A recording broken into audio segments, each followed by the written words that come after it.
Mentors English Express and I'm Sudha Oberoi. In my previous video, Parts of Speech Part 1, which I have already uploaded on YouTube channel, I had explained noun, its kind and how to make plural nouns. To understand noun, you must go to my playlist and watch the video. Today, in Part 2 of Parts of Speech, I am going to explain you verb, which is very important part of the sentence and its kind also. Watch the complete video to understand the verb. So let us understand verb. First, the definition. A verb is a word that tells us something about a person or a thing. This means that verb is an important part of a sentence because it talks about action of a person or a thing. Now when action is missing in the sentence, action means verb is missing in the sentence becomes meaningless. Let us understand it through this example. The sun in the east. Now in this sentence, verb is missing. The sun what? There is no action of the sun here. The sun in the east. So this is meaningless sentence. It is just a cluster of words. But if we say the sun rises in the east, so action is here in rises. The sun, what? The action of the sun is rising. The sun rises in the east. So rises is verb and it makes complete sentence. So sentence is grammatically correct. Let us see other examples. She sings well. She what? Sings. Here is the action. Sings is verb. He eats fruit. He what? Eats. Action is here in eats. So here is verb. They play in the evening. They do what? They play. So action is here in play. So rises, sings, eats, play, they all are verb and they all make a sentence complete. Suppose we omit them, the sentence will become meaningless. So these are very important part of the sentence and so verb is very important part of a sentence. Without verb, the sentence becomes meaningless. Now children, you have to remember one very important thing, that a verb in itself can make complete sense. That is, even one word as a verb makes a complete sense in which subject is understood. For example, stop. Now stop is verb and in itself it is a complete sentence. Scatter. Scatter means move here and there. So scatter is also verb and it makes complete sense. Run. Now run is also verb. It makes complete sense. Now stop, scatter and run. How do they become complete sentence? Because they are commanding word. Now for stop, we could have said stop writing. So instead of writing, we have written stop. That makes complete sense that children must stop writing. Scatter. We could have said children scatter. Instead of saying children scatter, we have said scatter. This is a commanding verb. Order is being given. So this makes complete sense. And same way, run also makes complete sense. Now a sentence may contain one or more than one word acting as verb. So it is not necessary there should be only one verb. There can be more than one word as verb. Now when there are more than one word, there is one main verb and the other is auxiliary verb. Auxiliary means helping verb. Main means principal verb. Let us understand it through these examples.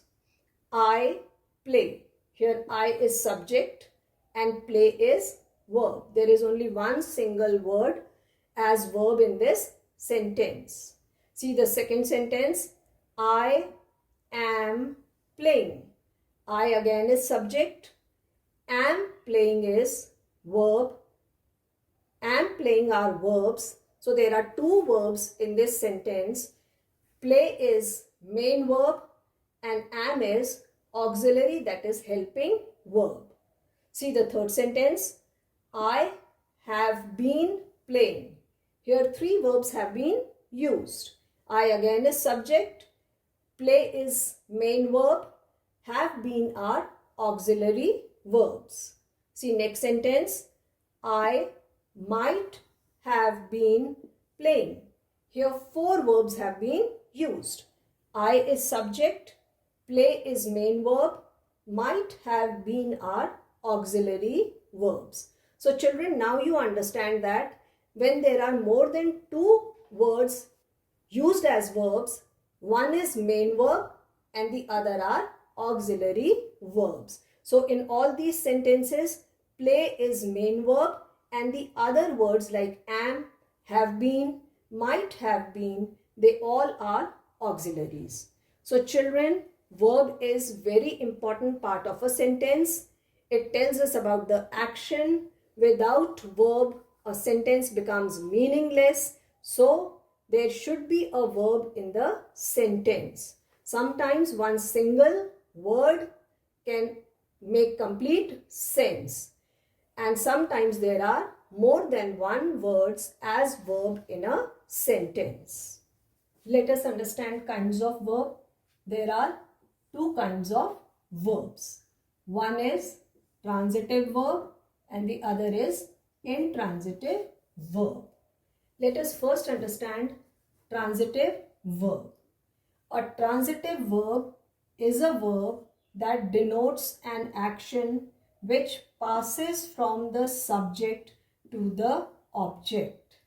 So, children, a sentence which has got a subject as well as object is called a transitive verb. So it is very necessary there should be a subject also in a sentence, there should be an object also in a sentence. Then only it is transitive verb. Now let us understand it through this example. Ram bought a story book. Now in this sentence, Ram is subject. Now Ram bought. Bought is verb. Bought what? A story book. So story book is object. So children, when we get an answer of what after the verb, the word noun or a pronoun after that is called an object. So Ram in this sentence is subject, bought is verb, and if we put bought what, then we get answer a storybook. So storybook is an object. Now let us see it this way. Ram bought what? A storybook. So storybook is object to the verb bought. Let us see another example. They are playing with a ball. They is subject. A ball is object. Now see, they are playing with what? When we put what after the verb, we get an answer, a ball. So, ball is the object of the verb playing. Now, transitive verb is a verb in which the sentence has got subject as well as object also. Now, you have to remember that there can be two objects in a sentence also. So, when there are two objects in a sentence, one is called direct object and the other is called indirect object. Now let us understand what is direct object. Direct object is the person or thing that directly suffers or receives the action done and expressed by the subject and verb respectively. In simple words, it means that the subject which directly affects the object, then the object is said to be direct object. Let us understand it through the same example. Ram bought a story book. So Ram is subject, bought is verb. After bought, when we put what, we get an answer, a storybook. So effect of subject is directly on the object storybook. This is called direct object. Now let us understand indirect object. Now indirect object denotes the person to whom something is given or done. For example, Ram bought her a story book. Now here after verb we get an answer to question for whom. See, Ram is subject, bought is verb, bought for whom we get answer her. So her is indirect object. Bought what? A storybook. Storybook is direct object. So in this sentence we have storybook as direct object and her as indirect object. So children, normally pronouns are indirect objects and noun and pronoun at the end of the sentence are direct objects. Children, remember, most transitive verbs take single object, but verbs as ask, tell, offer, promise, etc. take two objects. Let us understand with the help of these examples. First, he told her a false story. Now he told, after verb if we put whom, we get answer her. So her is indirect object. He told what? A false story. So false story is direct object. Second sentence, the teacher asked him a simple question. A teacher asked whom? We get answer him. Him is indirect object. The teacher asked what? A simple question. So a simple question is direct object. Sentence 3. The director offered him high salary. The director offered whom? Him. Him is indirect object. The director offered what? High salary. So high salary is direct object. Next, my father promised me a bicycle on my birthday. My father promised whom? Me. Me is indirect object. My father promised what? A bicycle. So bicycle is direct object. So children, you see that in all these sentences, pronouns like her, him, me, etc. are indirect object, because when we put whom after the verb, we get answer to these pronouns. But when we put what, we get the direct object. So in transitive sentences, pronouns are often indirect objects. Now let us understand intransitive verb. A verb that needs no object to denote complete meaning but still makes complete sense by itself is called intransitive verb. Now in these sentences there are no objects. Let us understand them through this example. First is the child cried bitterly. Now the verb here is cried, and when we put what after cried, we do not get answer to that question. We get answer to the word how.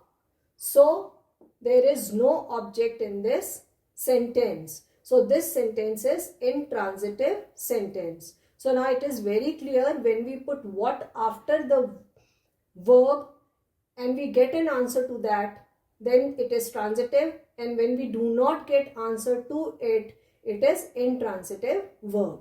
Second sentence is he smiled. Now after smile, we do not have any object at all. Next, it rained heavily. After rain, we again get answer to how. So this is intransitive sentence. The sun is shining. Now here also we do not have object. The boy fell down. Now here also we do not have object.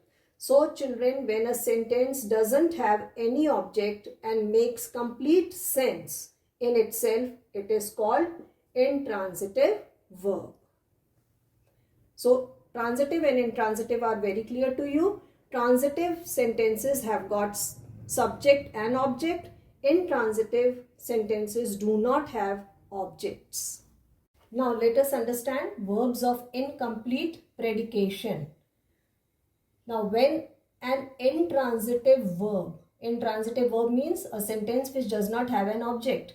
When an intransitive verb needs a word to make the sense complete, it is called verb of incomplete predication. Now this word is not an object. Let us understand it with the help of examples. First, the baby seems happy. Now after seems, if we put what, we do not get answer to what. But it is state of mind. The child is happy. So it is the verb of incomplete predication. Next is the horse ran fast. After ran, again we do not get answer to what. So again this is verb of incomplete predication. So children, transitive verb is when there is an object. There can be two objects also. There can be one object. Intransitive verb is when there is no object. And incomplete predication is when intransitive verb needs a word, but that word is not an object. Here is one exercise for you. Now say whether the verbs in the following sentences are transitive or intransitive. Where the verb is transitive, name the object. So now how will you recognize whether the sentence is transitive or intransitive? Very simple trick is there. When you put what after the verb, it is transitive. When you do not get answer to what after the verb, it is intransitive. So children, I am sure that you will be able to do this exercise on your own. Children, I hope verb and its kinds are clear to you, and I am sure you will be able to do this exercise also. Try to do it on your own. You can download this exercise and its answers from my Facebook page, the link of which is given below in the description box. Children, if you have enjoyed this video, like, share and subscribe it. Do post your comments in the comments box below. Thank you.